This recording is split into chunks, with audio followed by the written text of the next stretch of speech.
Hey everyone, welcome to another episode of the Voices for Voices TV show and podcast. I'm your host, founder of Voices for Voices, Justin Allen Hayes. Thank you so much for joining us on this episode. Whether this is your first or whether you've been with us from the beginning, we want to say thank you very much for spending even a millisecond with Voices for Voices. If you can do us a big favor, give us a thumbs up, subscribe, like, share, follow, comment. All those great things are free to do and helps us get closer to our goal of helping 3 billion people over the course of my lifetime and beyond. And we just keep getting closer and closer to the magic number of ours, 300. It's just very, very humbling and being able to take a step back at a time or two on the organization and what we've accomplished in a short period of time, that we are truly rising to the cream of the crop. And we can't do this without you, and we haven't been able to do this without you. So any type of support, volunteering, helping us out, subscribing, liking, sharing, following Voices for Voices, as well as our show that is on Rumble, YouTube, and all audio platforms you can find us. You'll you'll see those great purple hands. All about helping others. This particular episode is a pretty deep one.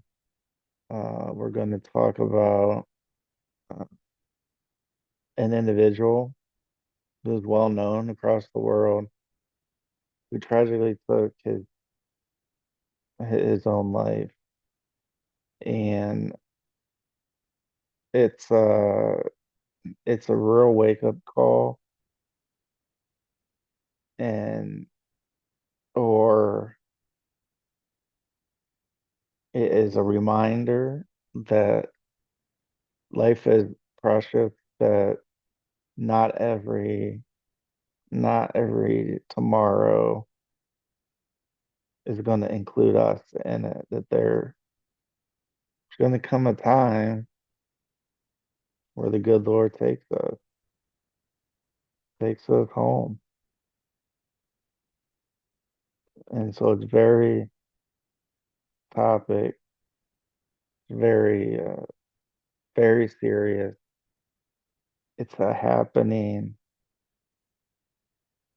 and we just need to work on being kinder to one another. Doesn't mean we have to agree with every person or every topic that every person has.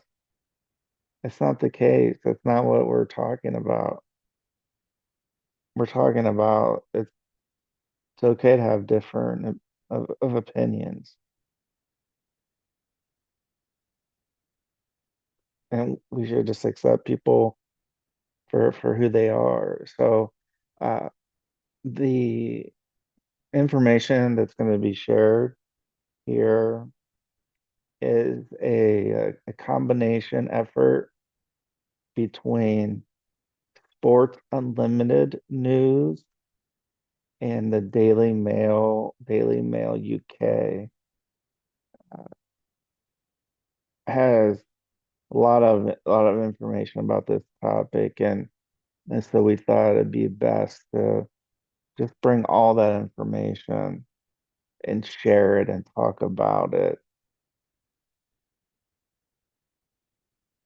And so here we go. And I apologize to the family and anybody else who has has been or are aware.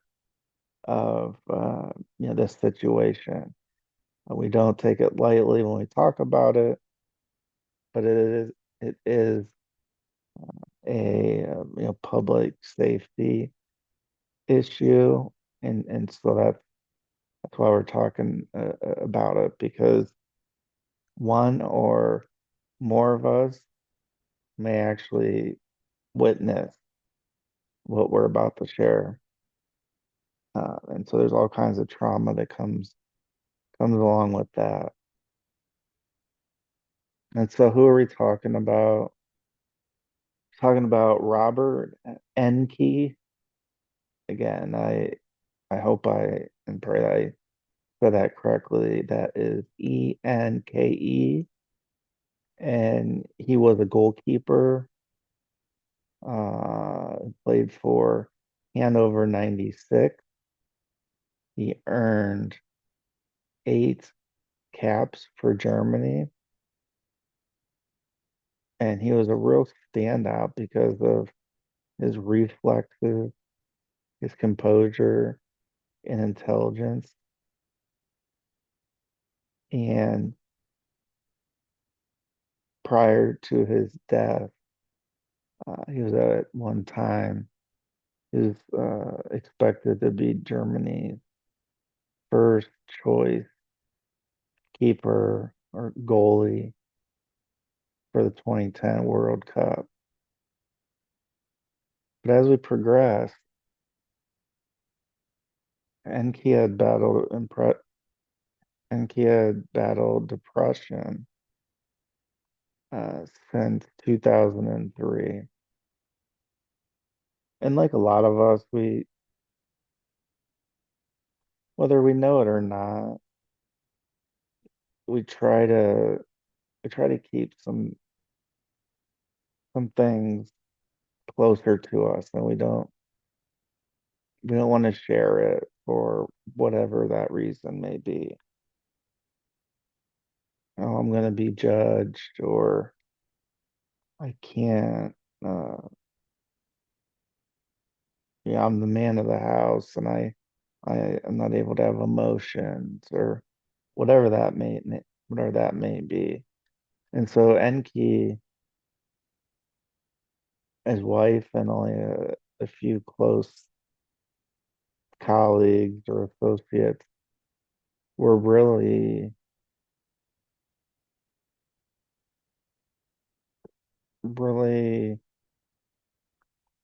uh, so Enki, his wife, and associates and colleagues were kind of that smaller knit group that understood Enki's struggles and his public persona.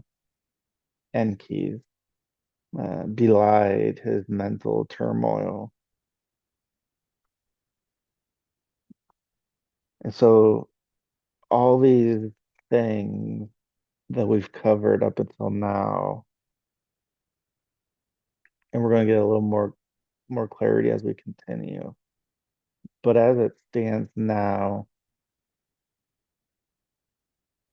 Enki's a great football player.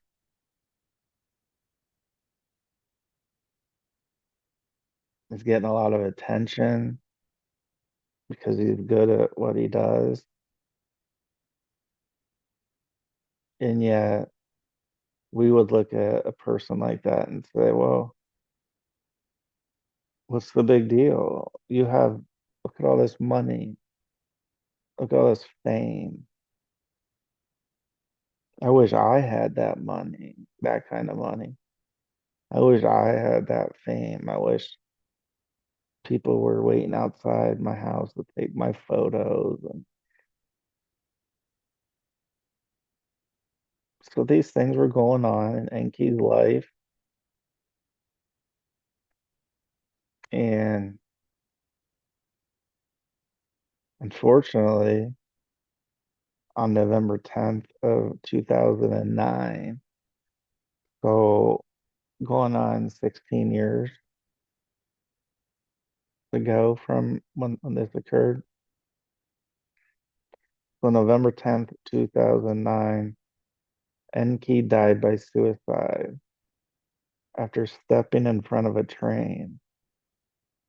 You heard me and saw me that he stepped in front of a moving train near Neustadt, Rubenberg. I pray I'm saying these cities and names correctly. Many apologies if I'm not. I'm trying my best. And so Enki passed away, and he was only the age of 32.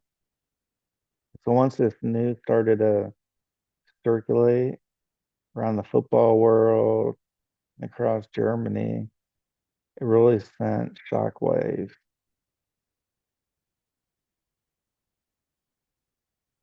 As we mentioned, everything leading up into Enki tragically passing by suicide, stepping in front of that train. There were just so many demands, so many things that were going on as it related to Enki and football and his life, where, in an elite football player, it demands perfection, leaving very little room, if any, for vulnerability.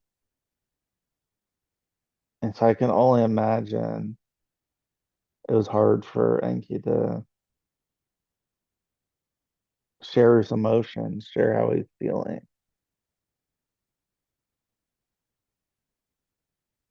And he thought that if he did disclose his illness to the team, to the club, it might cost him his career.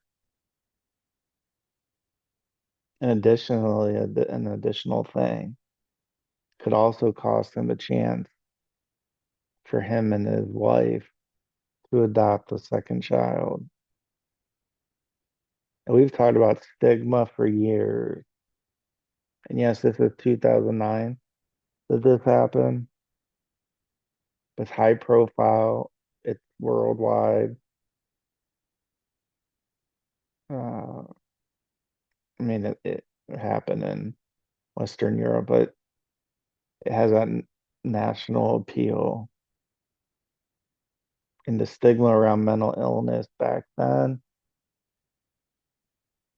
and to a large degree now, it's still there. And so to see how many people showed up at Enki's uh, public memorial at the Hanover's HDI Arena, uh, there were 40,000 plus fans that attended this memorial, and tributes came in all over the world.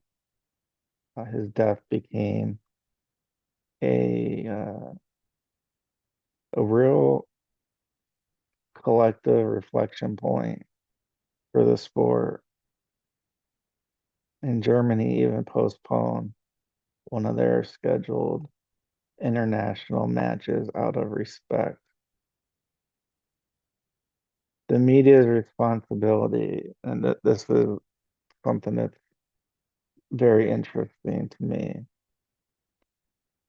is that Enki had previously experienced panic attacks. Well, guess who else has? I have. I've experienced panic attacks as recently as just a week and a half ago. You may have experienced panic attacks. You may have continuous panic attacks. So you know what we're talking about. So Enki had previously had these panic attacks, and he had harsh treatment by the media during his time. And he was with FC Barcelona in Fenerbahce, Baki. And with this really intense scrutiny was really compounding his internal battles and the media's role in taking that stress to that next level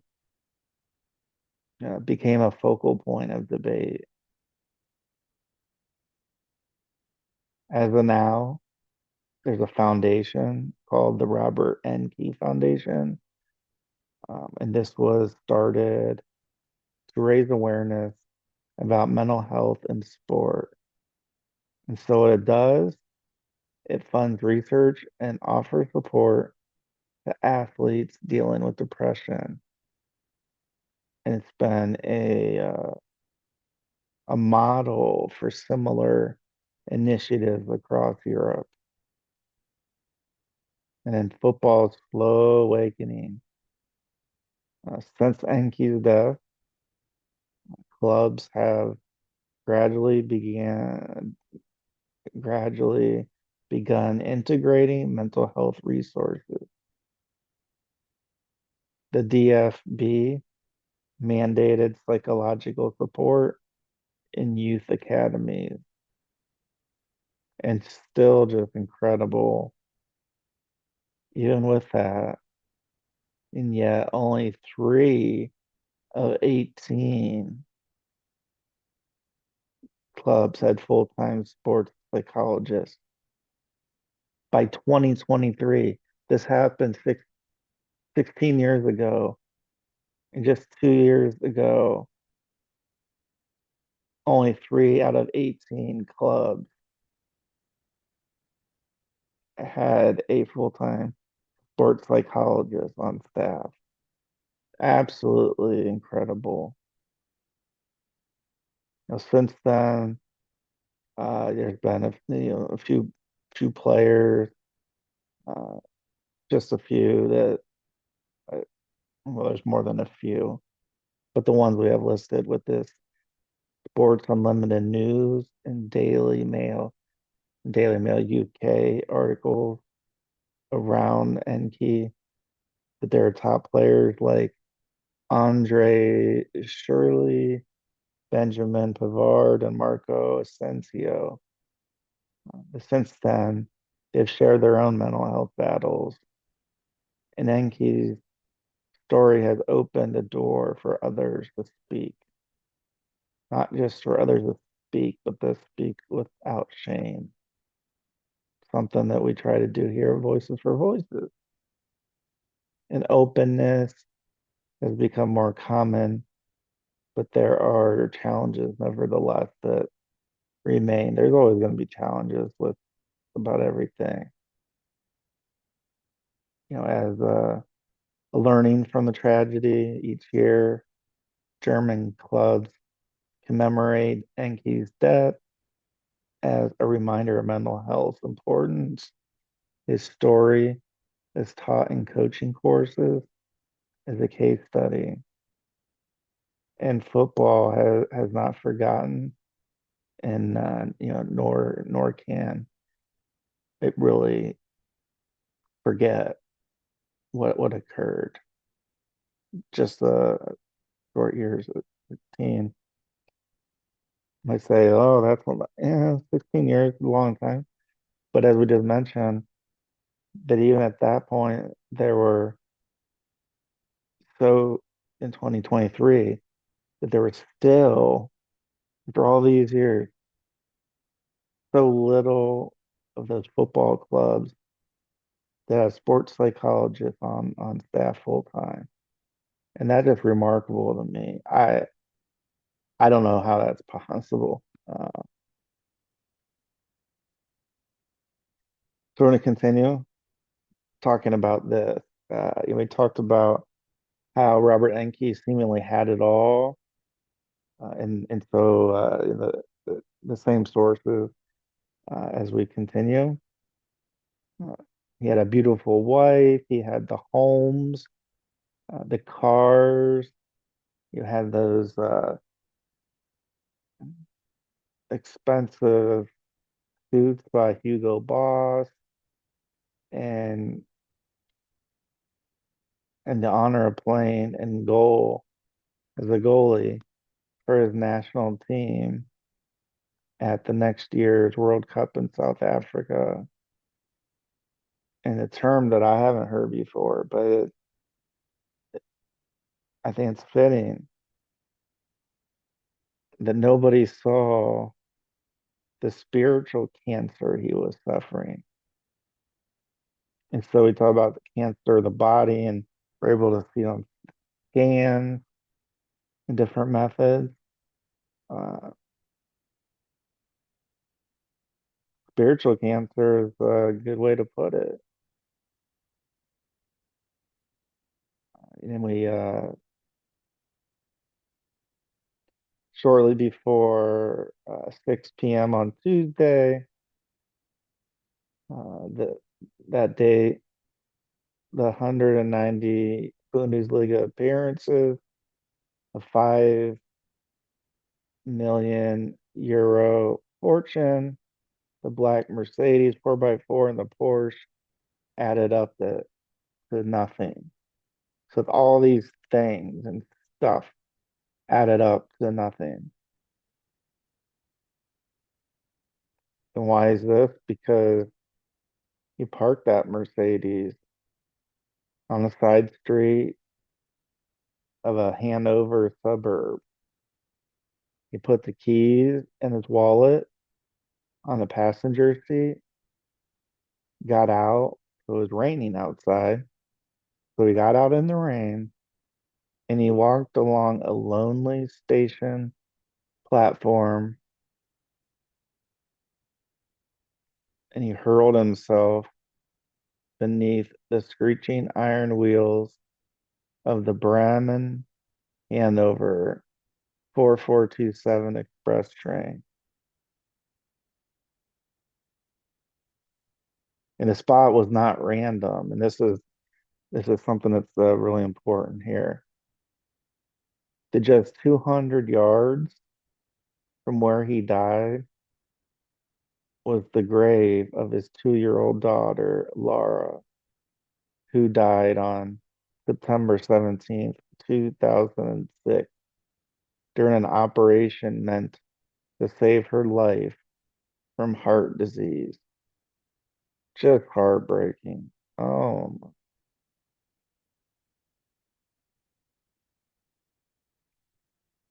so we had adopted 2-month girl called Layla earlier in the year.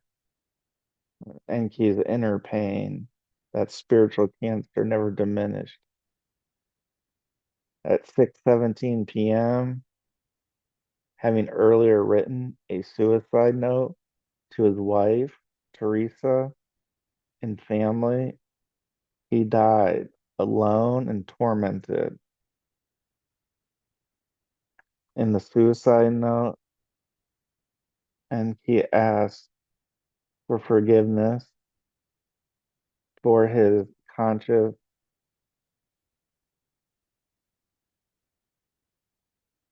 deception over his plans to kill himself.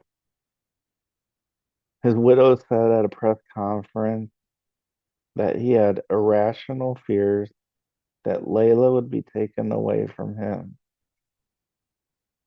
Dressed in black and struggling to hold back tears, Teresa said, when his depression was acute, it was a tough time for us because then he lost all drive, all hope.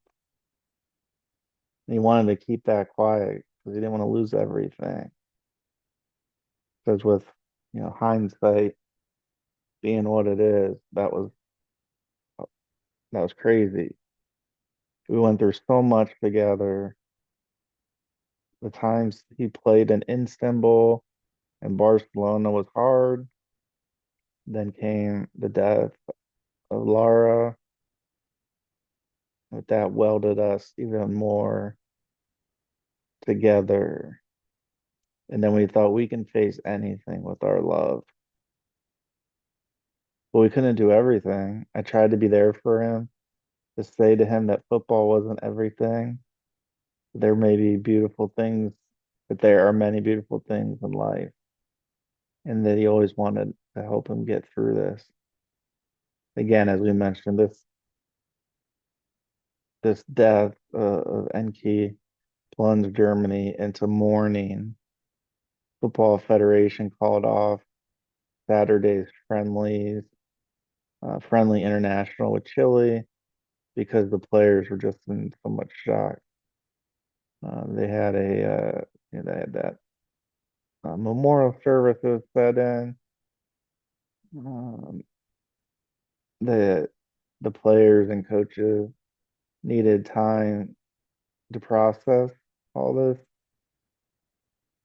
and his coach broke down in tears after adding that Enke's depression had gone unnoticed by teammates and officials. That's unfortunately what can occur. Care was what Robert Enke needed, and it was in short supply in the environment he inhabited. And besides talking to his wife, he bore his suffering in silence. He did go to therapy. He tried to exercise the demons of guilt, the pain, and loss. But no one beyond his close circle was aware of his problem. Now, Dr. Valentin Marxer first treated him in 2003, but even he said, I'm still in shock. And he suffered depression and the fear of failure. And being in this high pressure, live large, get rich and keep smiling world of international football, there was no one to help him. And so it not really remains to be seen whether his legacy will result in a change in the way top sportsmen are handled. Enke wasn't the first, and he's not, he won't be the last. Uh, British football is no stranger to the tragedy of players taking their own lives while depressed. Justin Fashnow, the brother of John and the first openly gay footballer, was found hanged in May 1998. Dave Clement, the QPR and England defender, poisoned himself in 1982 because he believed his career was finished after breaking a leg. And then there's also still yet former Scotland international Hughie Gallagher, who played for Newcastle and Chelsea, died by walking in front of a train in June 1957. He was at the age of 54.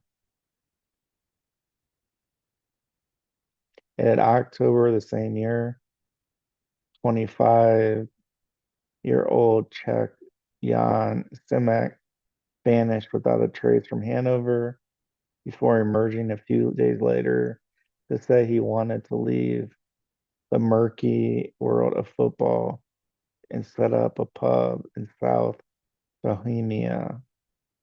Said he could no longer take the pressure of being a professional football player. Just hours after Enke's death, the German PFA deplored the huge pressures that people like him were placed under. There's a director, Ulf Baranowski, says there are increasing psychological loads burdened on these players. No one saw it coming, and that makes the shock all the worse. Pressure is continuing to build on players, and we must take steps to counteract them. More needs to be done. The pressures don't go away. And then the other night, after this tragic situation, English PFA chief executive Gordon Taylor said that footballers' mental health was now very much on their agenda. He said clubs have to treat this issue seriously, he said. Then there was Stan Collymore, whose situation was well documented in the past. Mental welfare is every bit as important as physical welfare. We continue to make great use of the Sporting Chance Clinic. They can look at cases of people who have been down the various problematic roads and use their experience to good effect. But there's really no guarantees, as we know.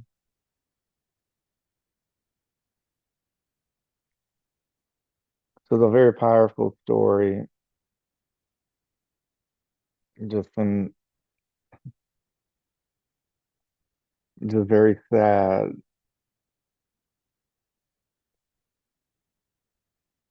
just sad that this this occurred. Uh, I want to thank the Daily Mail UK, and Sports Unlimited News for providing much of the content we use in this episode today. Uh, so the few closing thoughts are nobody's perfect. We're all going through something. Be kind to others. Talk to somebody. Everybody's life is worth living.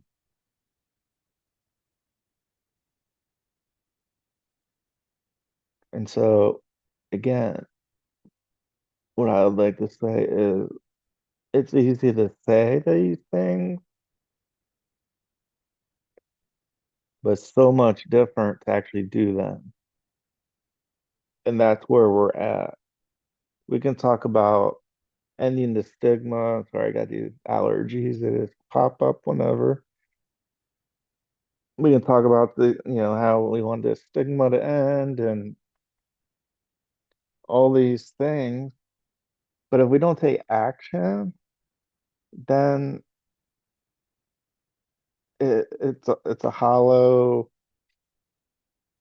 response. I mean, that's the fact of the matter.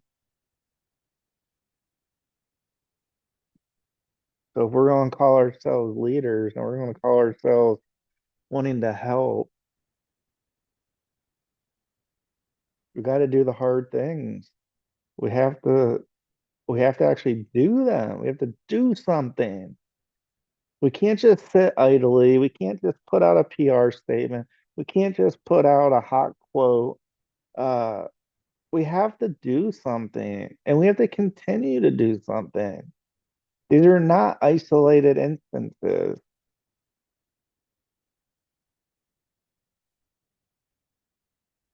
that happened before, and up until and unless we as leaders and us as a society, not just in the United States, but across the world, until the actions are done, this this will not get solved.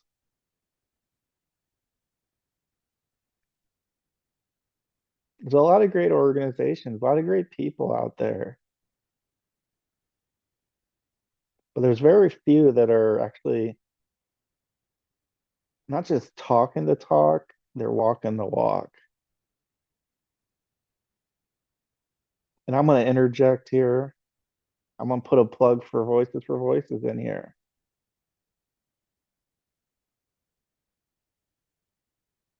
and use this example and also first of all the fact that we're covering this and we talked through this is monumental because this is all in print. It wasn't in video form. It was in print.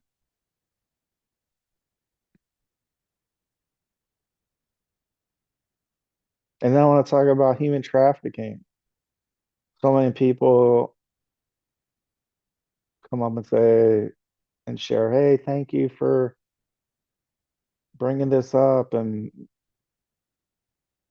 we're grateful that you're doing this. And then we have others that are just so silent. Like you can hear a pin drop. They won't respond. Nothing. And I don't know why. I don't have time to try to understand why. All our time is limited on Earth. We all know this already. We all know this. And so we're not just talking to talk. We've stepped up, we've stepped out, we're attacking things head on, and falsehoods are spoken. We're attacking those head on. When people are in situations that we feel are inhumane, we're not just talking about it, we're stepping up and stepping out.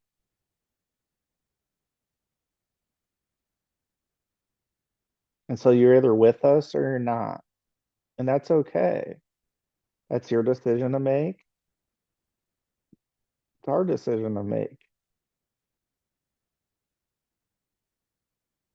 But we are not an organization that just sits back idly and puts out a quote here and there and then calls it a day. No, we do quite more than that. And we have over 290 episodes to prove that. And like I don't even know, it's been 2.5 years or just 2 years, but in a very short amount of time.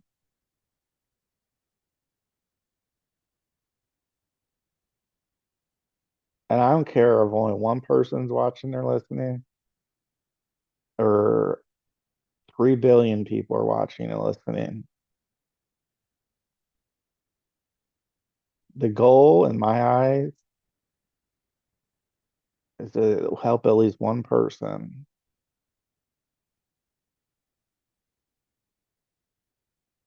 I know we have.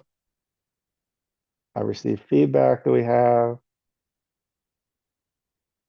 but that's not enough. We just got to keep going, keep plugging through, keep talking about the hard topics that others don't want to talk about, that they just want to push under the rug, and it doesn't fit with whatever being politically correct, or I don't even know. All I know is I am so happy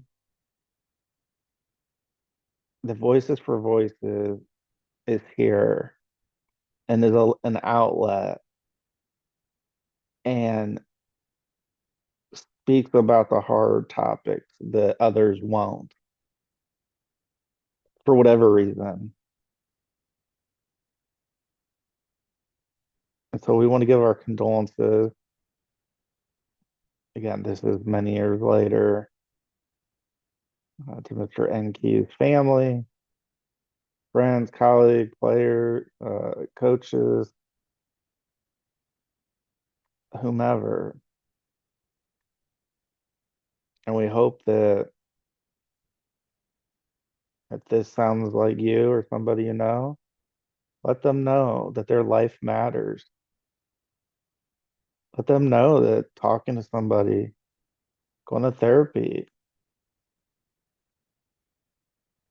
doesn't make you weak, it makes you stronger.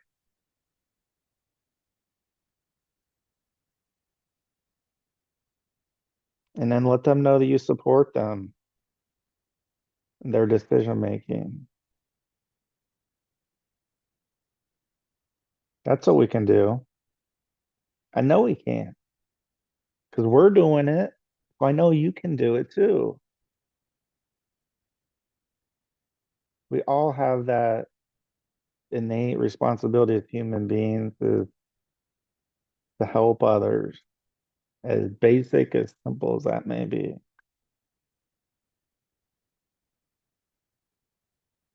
So let's just continue helping others. There's going to be the naysayers. That's okay. There's always going to be the naysayers. Nobody's going to like 100% of what you do or what I do or what our organization does, and that's okay. As long as you can look yourself in the mirror at the end of the day, we're going to be okay. We're going to be okay. Yeah, we're going to be okay. So please check us out on our other episodes. Please give us big thumbs up, like, share, follow, subscribe, comment, all those free things. Those are great. Really do appreciate that. And if you want to volunteer, you can reach out to us. We do have volunteer openings. And if you're able to monetarily help out by donating, we are a 501(c)(3) charity. So all your donations are uh, federally tax deductible. You can do that Venmo at Voices, the number four, Voices. That's Voices, the number four, Voices.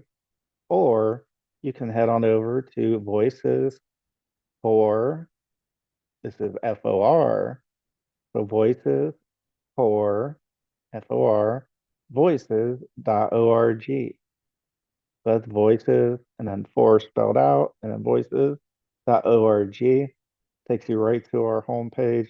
And right at the top middle, you can click on support the show, support the organization, and we can get you taken care of that way. So until next time, I'm Justin Allen Hayes, founder of Voices for Voices. Celebrate all of our voices and please be a voice for you or somebody in need. Bye bye.